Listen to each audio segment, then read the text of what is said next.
বয়স মাত্র 6 দিন, সদ্য পৃথিবীর আলো দেখেছে। যদি কথা ফুটতো তাহলে বোধহয় ঝুড়ি ঝুড়ি অভিযোগ উগরে দিত।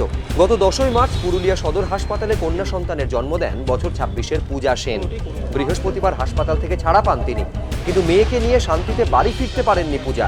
সরকারি হাসপাতালের নিশ্চয়জান না পেয়ে সদ্যজাতকে নিয়ে গাছতলাতেই 3 ঘন্টা অপেক্ষা করতে হয় তাকে। অবশেষে টাকা ধার করে গাড়ি জোগাড় করার পর প্রসূতি এবং সদ্যজাতকে নিয়ে বাড়ির পথে রওনা হয় পরিবার। কিন্তু হাসপাতাল চত্বরে দাঁড়িয়ে থাকা সত্ত্বেও কেন মিলল না নিশ্চয়জান? পূজার পরিবারের দাবি, সন্তান নিয়ে পুরুলিয়ার মানবাজারে বাপের বাড়িতে যেতে চেয়েছিলেন পূজা, কিন্তু হাসপাতালের নথিতে যেহেতু শ্বশুর বাড়ির লালপুর এলাকার ঠিকানা দেওয়া, তাই মানবাজারে নিয়ে যেতে রাজি হয়নি নিশ্চয়জানের চালক।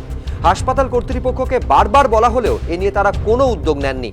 ছুটি দেওয়ার পর ওনাদের কাছে আমরা যখন গাড়ি চাই, তখন ওনাদের গাড়ির যারা স্টাফ বা গাড়ি যেখান থেকে ওনারা করছে, সেইখান থেকে ওনারা বললো যে এটা হবে না। কেন হবে না? এটা বলছে মানবাজার স্ট্যাম্প করা আছে। মানে তো কেন বাচ্চাটা মাতৃ জানবোটা, উনি যেখানে যেতে চায়। এবং আমি যখন ওখানে যেতে চাইছি, তখন আমাকে পাঠিয়ে দিচ্ছে কোনো সময় সুপারিনটেন্ডেন্টের কাজ। সুপারিনটেন্ডেন্ট বলছে যে না, এটা সুপারের কাজ যাও। যদিও অভিযোগ নিয়ে কোনো উত্তর দিতে চাননি হাসপাতাল সুপার, উল্টে ক্যামেরা দেখে প্রশ্ন তোলেন তিনি। তুলবেন না, আপনি বন্ধ করুন। মানে কেন বন্ধটা করবো কেন? আপনি বলুন বন্ধ, আমি কাজটা বন্ধ করবো কেন বলুন? বুঝতে পারেন, বুঝতে পারেন।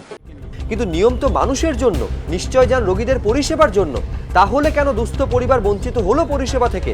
মুখ্যমন্ত্রীর কড়া দাওয়ায়, জেলা প্রশাসনের নজরদারির পরেও কেন টনক নড়ছে না সরকারি হাসপাতালগুলির? প্রশ্ন প্রসূতির পরিবারে। হংসরাজ সিংহ, এবিপি আনন্দ, পুরুলিয়া।